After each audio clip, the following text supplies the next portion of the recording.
We have talked about before that there are 5 major religions in the world, and they are Christianity, Islam, Hinduism, Buddhism, and Chinese folk religion.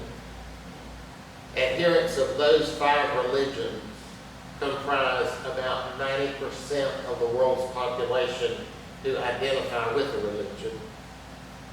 And there are a lot of differences between those 5 religions. In fact, one of them, Buddhism, does not even believe in God. And we talked about some of the differences before. We've also talked about some of the things they have in common.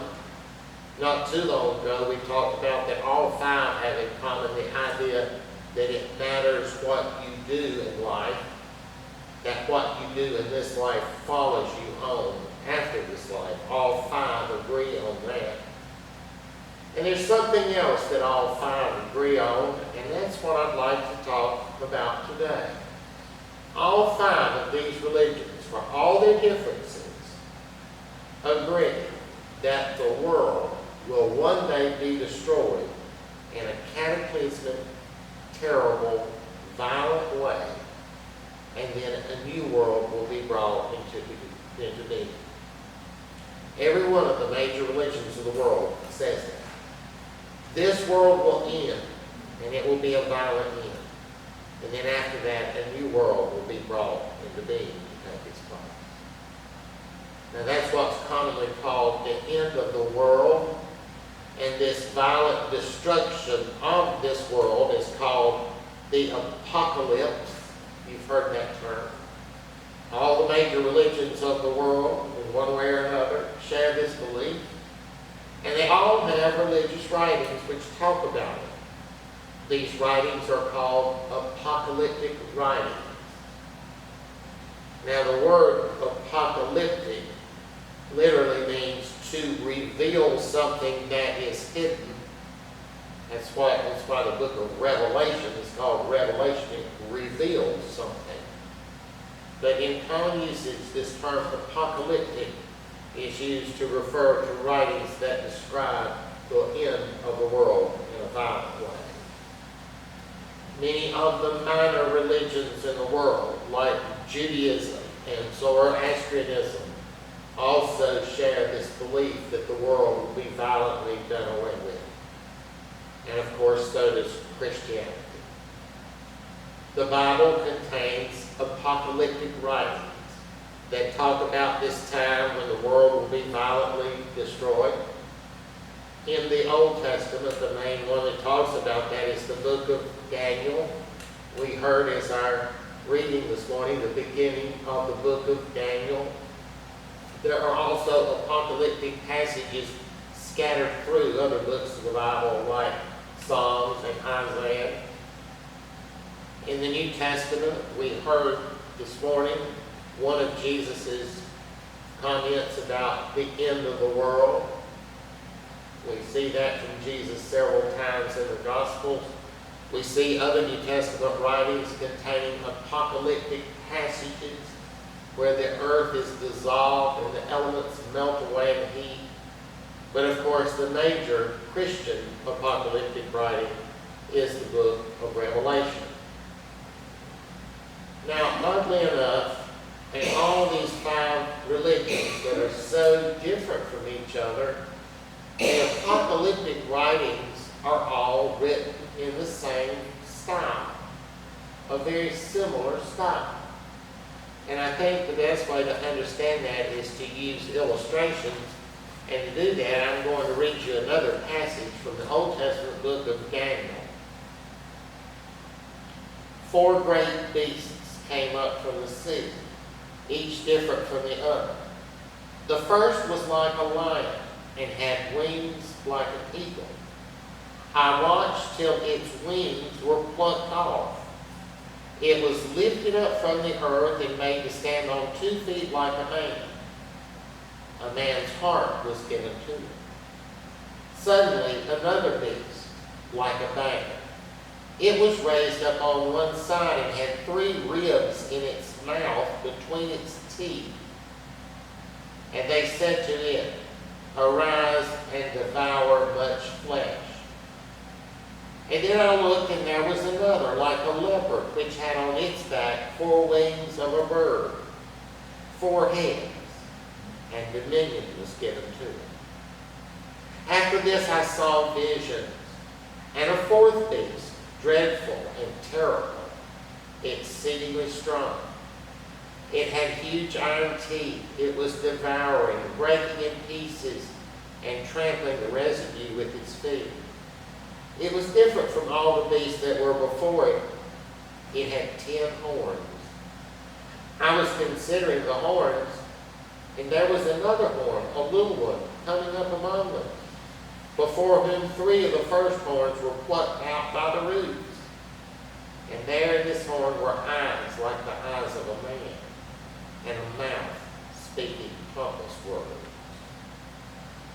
You have 4 beasts, weird looking, that come out of the sea. One has the face of a lion and wings like an eagle. Its wings are torn off, and it receives the heart of a man. Another's like a leopard that has 4 heads and wings. Another has iron teeth and breaks everything and stomps it. It has 10 horns. Another horn grows. 3 horns are broken off. And the new horn has eyes like a man and a mouth that speaks. That sounds sort of like science fiction. Now, when I read it, it might have reminded you of the New Testament book of Revelation. And it does read like that. You see, that's the style of apocalyptic writing. I'll read this to you from Revelation. Behold, the throne was set in heaven, and one sat on the throne. He who sat there was like a jasper and a scarlet stone in appearance. And there was a rainbow around the throne in appearance like an emerald.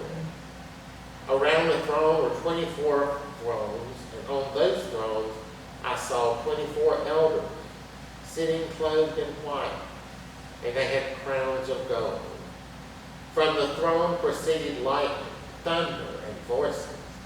7 lamps of fire were burning before the throne. These are the 7 spirits of God. Before the throne there was a sea of glass, like crystal.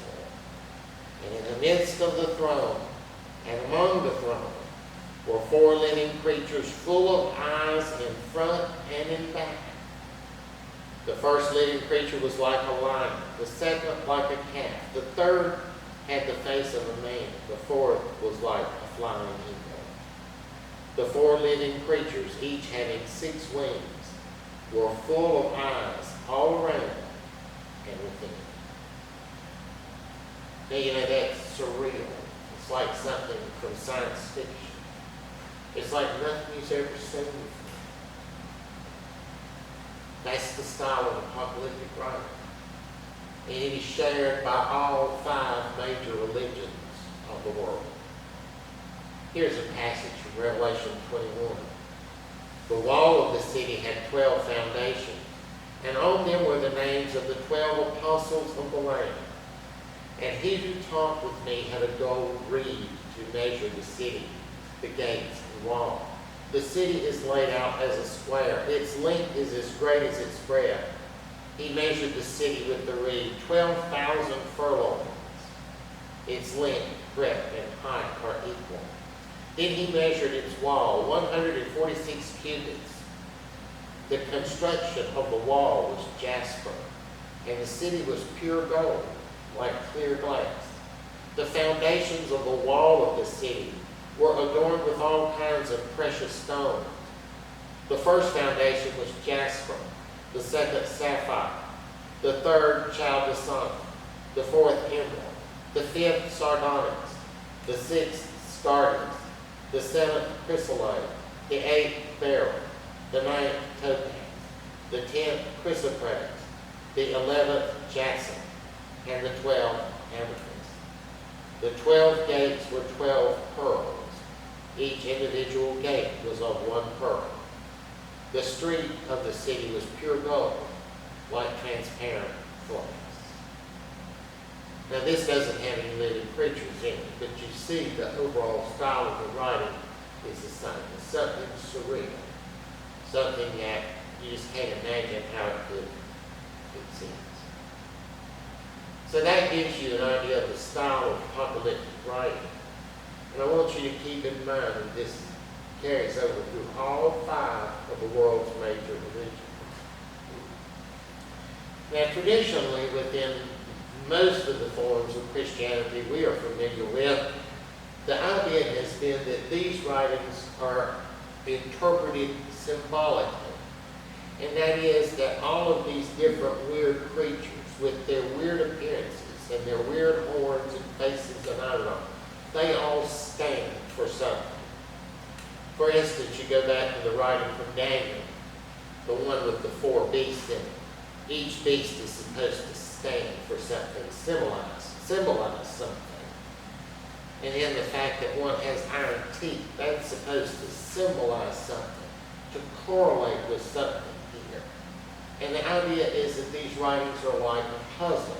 If you can figure out what all these elements stand for, like if you can figure out what the iron teeth on the beast in Daniel stand for, then you can unlock the secret and get the message.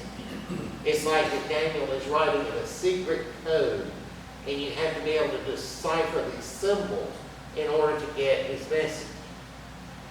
The same thing is applied to the same ideas applied to the passages from Revelation. Some people say that the last passage we looked at is a description of heaven. And so you need to figure out what all those things symbolize. What does it mean that the streets are of gold? What do these gemstones in the foundation mean? What do all the dimensions of it mean? The idea is that all these things were chosen as symbols to mean something. It's a code you have to crack. If you crack the code, then you can figure out what they were trying to say. And in this way, people believe that they can crack the code and they can know where we are on the timeline of the end of the world. I remember back in the 1970s, some Christians were saying that the Soviet Union was represented in the images of the Revelation. That the Soviet Union was in fact the bad guy in the book of Revelation. And this meant to people that the end of the world was near. And they were saying that prophecies are being fulfilled. And their interpretation of Revelation was that it predicts a big battle, which they referred to as Armageddon. And they said that battle will be fought between the Soviet Union and the United States. And that was actually at least part of the rationale behind the push to modernize and strengthen the military under the Reagan administration in the early 1980s. Because you see, we were going to have to fight the Soviet Union at the Battle of Armageddon. We knew that because Revelation predicts it. So we need to strengthen the military and get ready for Armageddon. Now, of course, that's not what Reagan said. But you better believe that in a lot of churches in the United States, that's what they were saying. We were going to have to fight the Soviet Union at the Battle of Armageddon because that's what the Bible said. But of course, you know, the Soviet Union collapsed. There was no Battle of Armageddon. Now, back in the early 1990s, the first time we bombed Iraq, some Christians thought that signaled the end of the world. I heard that over and over back then. Prophecies are being fulfilled. Prophecies are being fulfilled. I remember one local church put up on their reader board, "The Lion of Judah is beginning to roar." And that was a reference to the nation of Israel. And the thinking about Armageddon had changed a little since the late 70s, early 80s. They weren't so much concentrated on the Soviet Union anymore for the Battle of Armageddon. Now it was going to be Israel. Not that we were going to fight them, but that we were going to join with Israel and fight the Battle of Armageddon against all the evil Muslims in the Middle East. So then maybe Armageddon would be instigated when some Iran or somebody like that lobbed a little tiny missile over on the edge of Israel. And Israel would go on the rampage and we would join them, and that would be Armageddon. I remember back during that time, churches sponsored seminars on this. You could go and learn how the bombing of Iraq was a prelude to the end of the world. And how did they know that? Because the Bible says it. The Bible tells us this. The Bible predicts it. And I remember when all this was going on, a woman I know got really concerned about it because she believed all that stuff. She was convinced the end of the world was about to happen. She saw no reason to think about the future. 6 months from now, there ain't going to be nothing left. Why even concern yourself about the future anymore? Let's just live for today. She was really disturbed about it. But of course, the end of the world did not occur during our first bombing of Iraq. It did not occur during our second bombing of Iraq 10 years later. And it's been 35 years since we first bombed Iraq, and the end of the world has not come yet. Although, remember, the Bible predicted we would fight the Soviet Union in the Battle of Armageddon. And the Bible predicted that we would go to war with Israel to defeat the Muslims in the early 1990s. The Bible predicted all that didn't happen. But that kind of stuff, that kind of interpretation of the Bible used to be the accepted view in many forms of Christianity around here. You just have to figure out the code. And of course, apparently nobody's ever figured it out. Everybody that's ever tried has failed. It's just that these things were symbolic. You could figure it out, and you knew that. Now, I don't hear much talk about that stuff anymore. Now, granted, it may happen, but, I think the churches around here are more concerned with other things. And for the most part today, people just pay apocalyptic literature no attention. But since it does have a prominent place in the Bible, I don't think we should ignore it. So I want us to look at a different way of looking at it. The reasoning behind the way I'm going to suggest looking at it comes from the fact that you see the same thing in all of the major religions of the world and in many of the minor religions. In completely separate and unconnected areas of the world, people who had no contact with each other and people who didn't even know each other existed came up with the same thing. It's separate and unconnected people in different parts of the world just all of a sudden decide that this world was going to end in a violent way and be replaced by a different world. Did they all of a sudden just decide to write about it in the same style?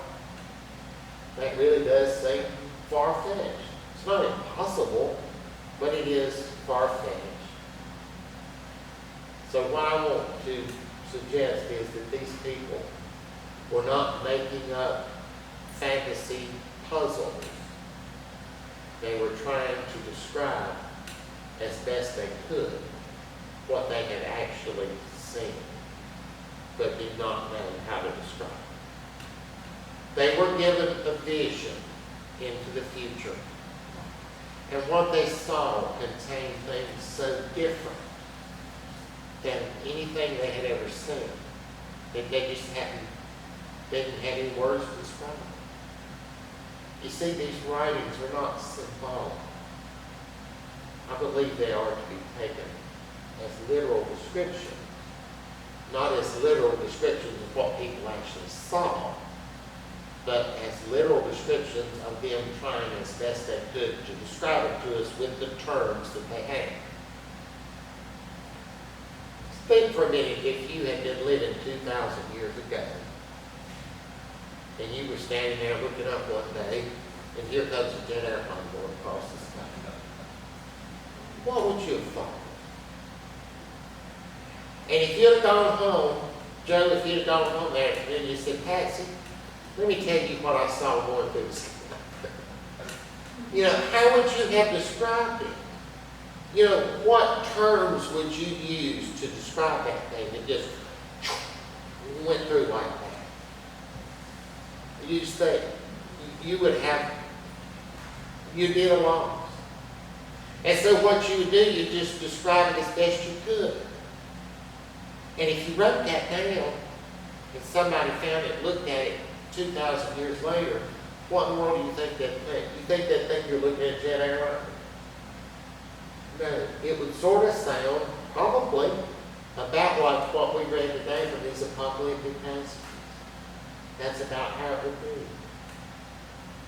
Now, I'm not suggesting that the writers of apocalyptic literature saw jet airplanes flying across the sky. I'm only saying that the visions of the things that they were given to see, those things were so different, they did not have the terms to describe it. And so they tried to describe it in the terms that they had, and then we see it 2,000 years later, and we just look at it and say, good, you know. So they weren't using symbolic imagery. They were trying to report as best they could the visions of things they actually saw. The things that they just didn't know what they were. They were at a loss to describe it. And so they did it as best they could. When I approach these apocalyptic writings, when I approach the book of Revelation, I don't approach it in the sense of trying to correlate everything to some hidden meaning and find out what this represents and that represents and that, all that, and the other. Because as we talked about today, history is full of people doing that and being so sure they were right, and yet time goes on and their predictions did not come true.